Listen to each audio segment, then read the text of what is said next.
Mesdames, Messieurs, bonsoir, ravi de vous retrouver pour votre journal. Voici les principaux titres de cette édition. Après les JO de Paris 2024 et la vitrine incroyable qu'ils ont offerte à Teahupo'o et au surf français, les regards se tournent désormais vers Los Angeles 2028. Comment se présente le prochain cru et lesquels de nos surfeurs polynésiens pourront prétendre à la prochaine Olympiade? C'est à la une de ce journal. Retour triomphal de nos rameurs couronnés d'or hier soir par le vol Hawaiian Airlines pour une partie de la délégation. L'autre partie arrivera ce soir via San Francisco. Nous recevons Rodolphe Apuar-Idi Dito, le président de la Fédération thaïtienne de VA. Il est notre invité ce soir. Du sport toujours, mais à Moorea cette fois, où 350 athlètes ont participé en binôme au Tawati Ferry Swim Run. Au programme de cette course, 2 parcours très variés entre terre et mer et un démarrage dans des conditions météo compliquées, vous le verrez.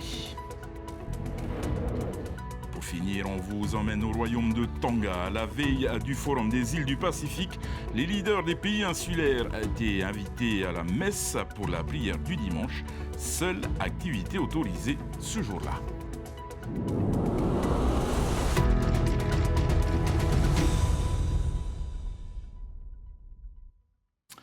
Après Teahupo'o, les meilleurs surfeurs auront rendez-vous en 2028 à Los Angeles. Kauli Vast et Vahine Fierro composaient la sélection française pour les épreuves olympiques dans la passe de Hawaii. Dans 4 ans, d'autres Polynésiens pourraient également prétendre à un ticket pour les JO.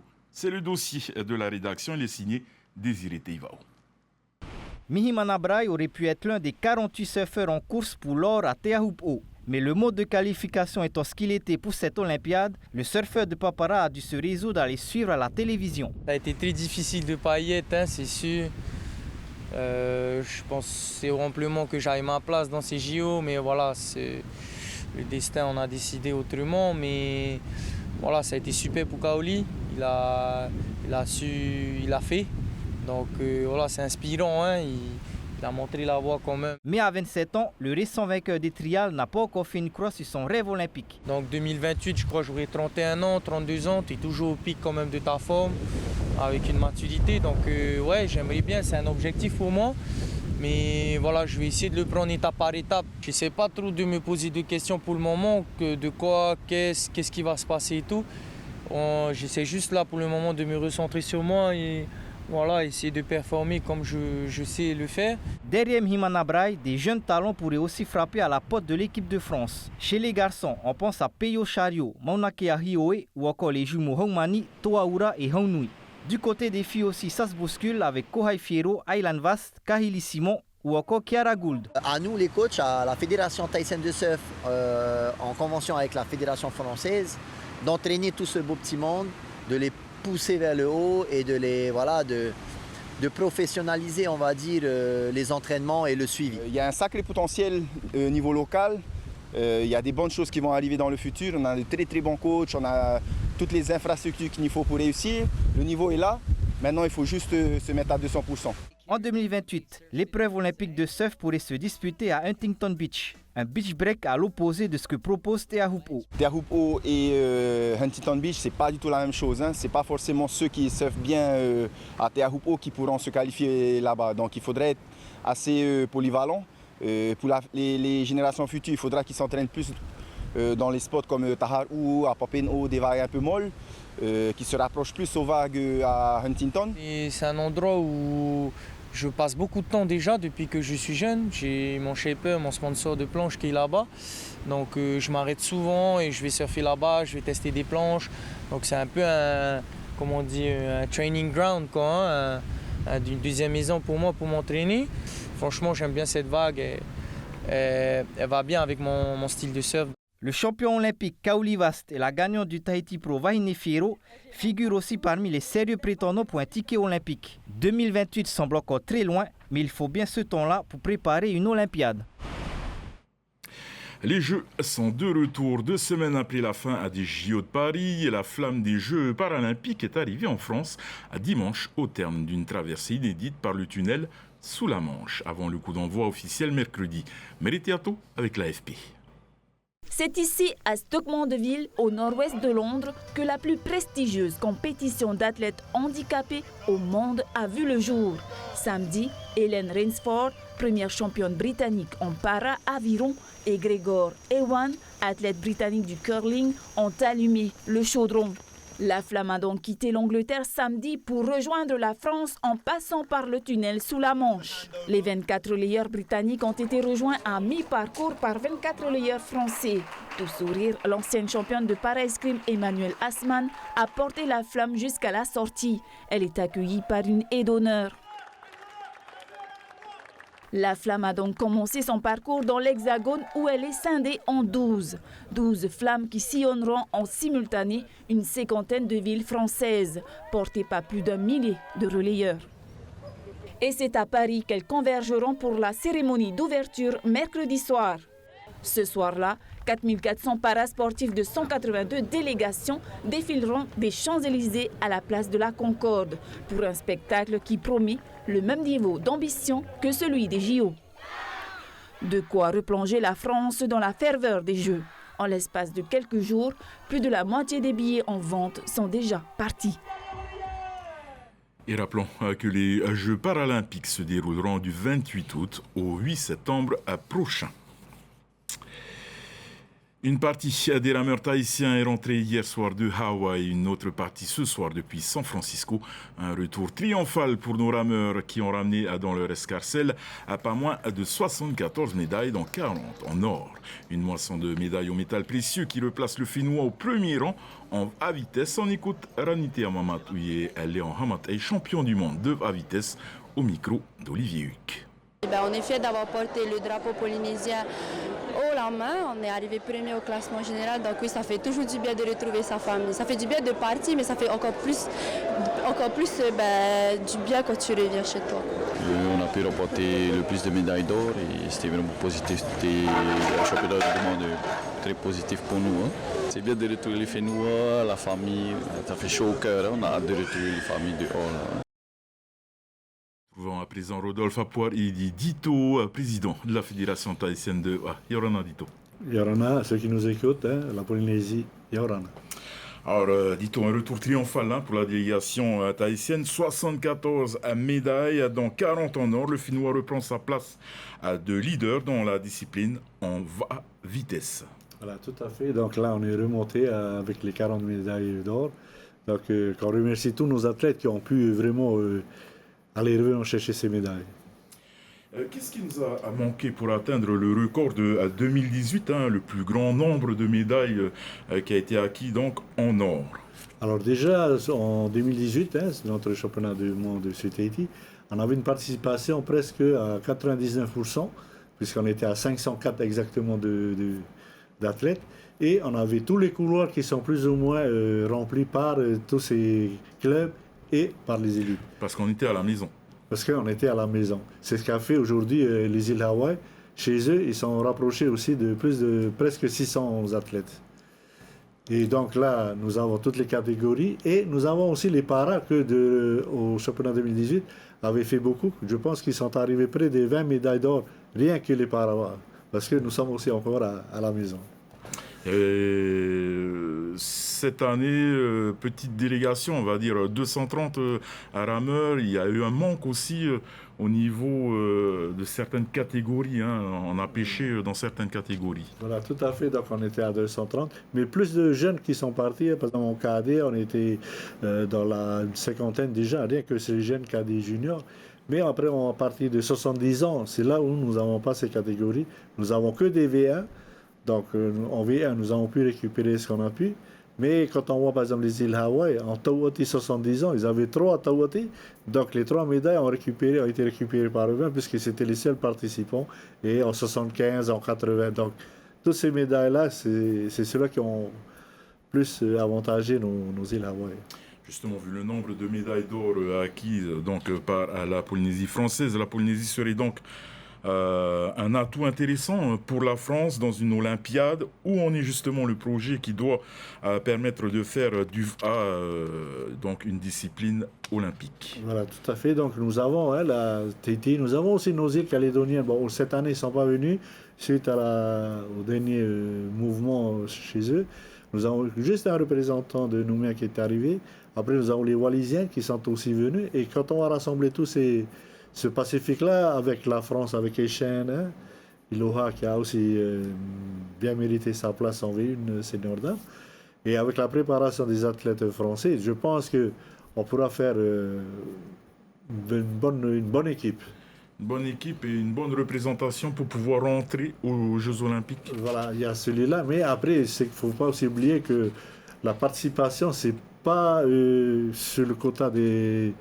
Comment on dit ça, de l'outre-mer, c'est le pays. Par exemple, si on reprend la France, c'est un pays avec toutes ces îles d'outre-mer. Après, on vient les îles Hawaï, c'est un État américain. Donc, ils vont remonter sur US. Et là, il faut au moins qu'on ait 13 pays qui puissent participer à la même discipline. Qu'on puisse après en proposer et rentrer dans ces Jeux. Justement, on a aussi quelque peu pêché dans les virages durant ces championnats du monde qui se sont passés à Hilo, en course V6 1000 mètres et à 1500 mètres. Allez-vous remédier à ce problème pour Singapour dans 2 ans? Voilà, tout à fait. Donc là, nous avons aussi mis en place déjà le projet avec le Conseil fédéral d'organiser à partir de l'année prochaine un championnat de vitesse à Tahiti, championnat Tahiti, championnat Polynésie, qu'en virage. Donc on va rentrer, puisque l'année prochaine nous sommes off au niveau des vitesses, donc nous n'avons pas de qualification des inscriptions à mettre par rapport à ces équipages. Donc on aura plus de temps pour travailler, on dira, pendant au moins 3-4 mois sur une course de vitesse à virage. Lito, maruru mete donc d'être venu sur ce plateau et pour toutes ces précisions. Maruru. Direction l'Île-Sœur où 350 athlètes ont pris le départ ce matin du Swimrun Moorea. Malgré des conditions météo très difficiles, la course XL de 35 km et la course S de 13 km se sont bien tenues. Désiré Teivao était sur place. C'est une baie de coke balayée par le Maraamu que les participants du Swimrun de Moorea ont découvert ce matin. Mais ces conditions n'ont pas eu raison du courage et de la détermination des athlètes. Malgré un petit accrochage avec un voilier, ils se sont bien élancés du Tawati Ferry. Place au départ ensuite. Les coureurs du XL se dirigent vers Opunuhu, ceux du S vers Popo. Tous devront alterner entre natation et course à pied. Plage, lagon, rivière, champs d'ananas et bitume. Entre terre et mer, les terrains sont variés. Sur le parcours S de 13 km, le duo composé de Kohai Schmidt et de Tehaunu Philippe l'emporte en un peu plus d'1h30. Le parcours a été un peu modifié, mais en tout cas, tout ce qui nous a porté pour nous aujourd'hui, c'est la victoire. C'est la première chose. Tu avais un sacré Maraamu là, mais ici il y a le Maraamu, du courant. C'était pas mal. Un peu dur, ouais, rude, bien rude. Mais bon, c'est pas ce qui nous a arrêtés. Sur la course reine de 35 km, les Calédoniens Julien Delrieux et Alexandre Brécy l'emportent en un peu plus de 4 heures d'effort. Une bonne surprise pour le duo qui découvre l'épreuve de Moorea. C'était un peu compliqué le courant, on ne s'attendait pas à ça parce que pour l'instant nous on nage uniquement en eau libre en fait, en eau douce en Calédonie, donc il n'y a pas de courant, c'est des lacs, c'est tranquille, donc ça perturbe un peu au début et on a eu un peu peur de ne pas réussir à tenir les Tahitiens qui sont plus habitués, forcément c'est leur terrain. Mais voilà, mon partenaire qui est bien plus solide que moi, je pense que ça se voit, a fait un job de malade et on a réussi on s'est bagarré plus de la moitié du parcours avec la deuxième équipe et on a réussi à être distancé et on finit premier, donc c'est une super surprise et une grande joie pour nous deux, c'est un grand bonheur. Si les conditions météo ont été difficiles, les coureurs ont pris du plaisir sur les différents parcours. On en est arrivé depuis un an là, et ça fait un an qu'on se prépare et on ne se prépare jamais assez, c'est toujours aussi dur. C'est un bon délire, bien amusé, le cadre est génial, difficile à monter là-bas, arriver là-haut, on l'a vu sur tout le gond, c'est magnifique, c'est une course à faire, dommage qu'il n'y a pas plus de place, il y en a beaucoup qui voulaient venir. C'était super, c'est un beau parcours, voilà, c'était sympa, il y avait du vent. Ouais, c'était un peu dur au début parce qu'il y avait beaucoup de vent, beaucoup de mer et on a changé un peu le parcours. Donc c'était un peu un peu plus rock'n'roll dès le départ, mais super sympa. Ouais. Le prochain rendez-vous pour les amateurs de sport nature à Moorea se tiendra en octobre avec le Xterra Tahiti Triathlon. Le premier marché dominical à Pirée a eu lieu ce matin. Pouarouti, poisson cru ou encore les fameux à Firifiri. Il fallait se rendre sur l'ancien site militaire pour faire ses courses. Les commerçants sont installés depuis la fermeture du marché communal il y a une semaine et prennent leur marque. Esther Paracordet est allée à leur rencontre. Bonjour Martine. Bonjour, tu vas bien? Le lieu a changé, mais pas les habitudes. Le pouarouti de Martine, le poisson cru au lait de coco de Rina, le ma'at Haiti, les habitués du marché de Pirée ont facilement trouvé le chemin qui mène à ce chapiteau pour se fournir en petit déjeuner solide. Mais les réactions face à ce marché communal en plein air sont mitigées. C'est aéré, mais quand il y a du vent, il y a plein de poussière. Il y a plein de poussière.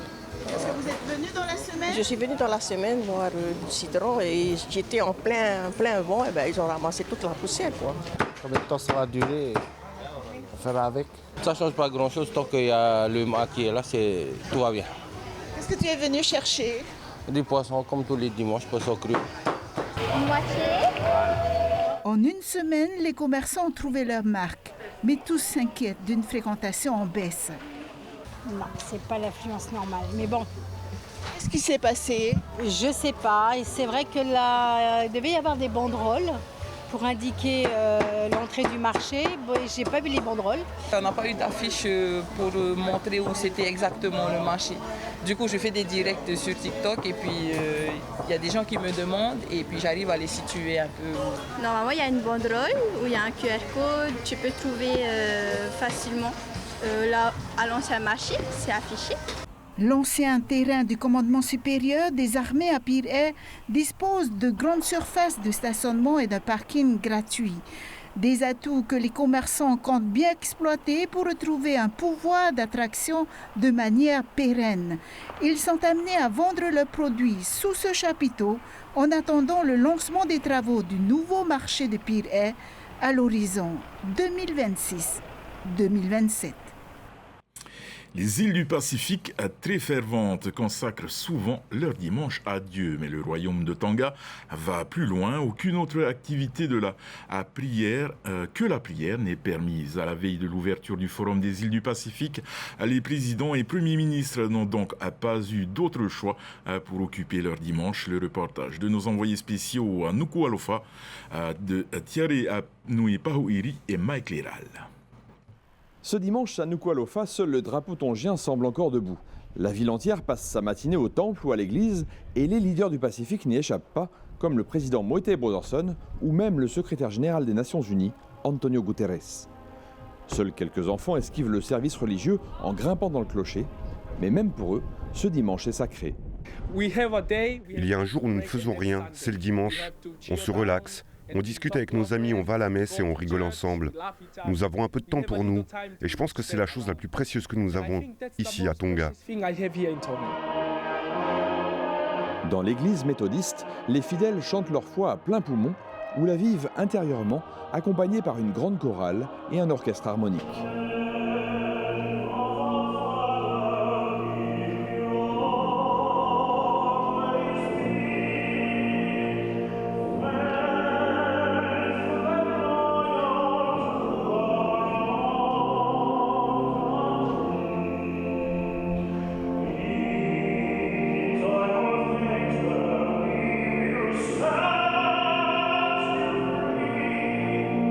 Ce jour-là, il est tout simplement interdit de travailler. Si tu ne respectes pas la loi, tu payes une amende. Parce que Tonga est le seul pays qui s'est consacré à Dieu, la terre comme la population. Et pour moi, c'est une très grande chance. Les avions ne volent donc pas le dimanche et difficile de se procurer à manger. Seule dérogation à ces obligations religieuses, les services d'urgence et les hôtels pour ne pas mettre les touristes dehors. Après la messe, les familles ouvrent d'habitude le four traditionnel. Ce dimanche fait un peu exception pour les hôtes de marque du forum. Ils dégustent ensemble les plats dominicaux. Mais pour les enfants, pas de dérogation. L'après-midi, retour à l'église pour le catéchisme et les chants religieux.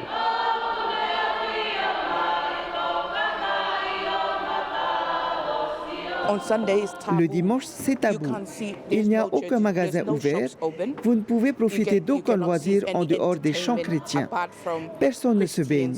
Il n'y a pas ce genre d'activité le dimanche à Tonga. Le dimanche est tabou et doit être consacré au repos pour les Tongiens, à la fréquentation de l'Église et à l'écoute de tout ce qui concerne Jésus.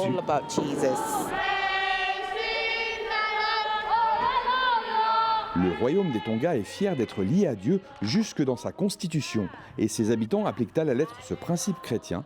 Le dimanche, on se repose, on se recueille et rien d'autre.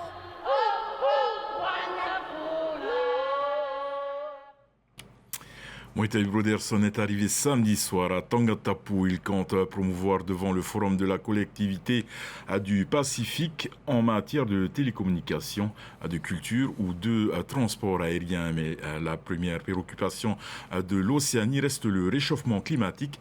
Le président Broderson a donc rencontré l'une des idoles de son enfance, l'océanographe Sylvia Earle, à 88 ans.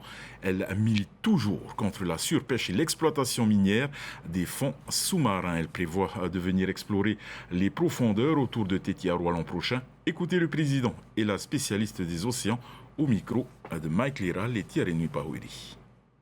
Outre la montée des eaux qui est constatée de manière plus directe dans certains des pays du Pacifique, on observe de plus en plus en fait, cette salinisation des nappes. Donc ça, c'est une préoccupation puisqu'une fois que ces nappes sont atteintes, l'agriculture et la vie sont rendues beaucoup plus difficiles. Donc ça devient une problématique partagée. Évidemment, on a tous en ligne de mire également Nice 2025, donc ce grand événement de l'ONU qui va se passer donc, en France sur les océans. Nous sommes tous des nations océaniques et c'est un événement, je crois, auquel il faut qu'on participe.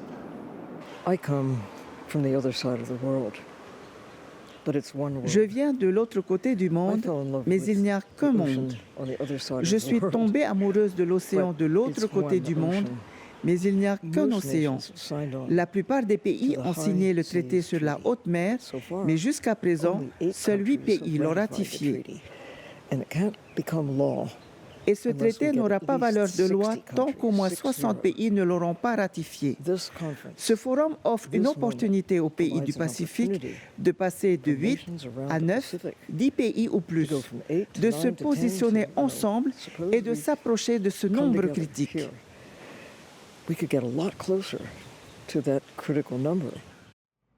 Le président a par ailleurs annoncé qu'il annulait son déplacement en Australie, prévu juste après le forum.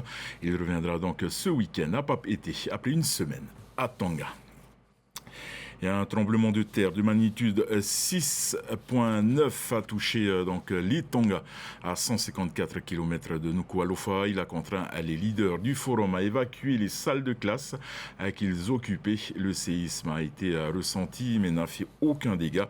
Entre tremblement de terre et éruption volcanique, tsunami et cyclone, les Tonga sont très exposés aux événements climatiques. Voilà, nous arrivons au terme de cette édition. Au programme ce soir sur votre chaîne 21 Jump Street de Phil Lord, suivi de Capital. Demain, c'est Athéna Milcam qui prendra les commandes de ce journal en vous souhaitant une excellente soirée, une très très belle semaine sur TTNU Télévision. Retrouvez ce journal en replay sur notre site internet et notre application mobile TNTV.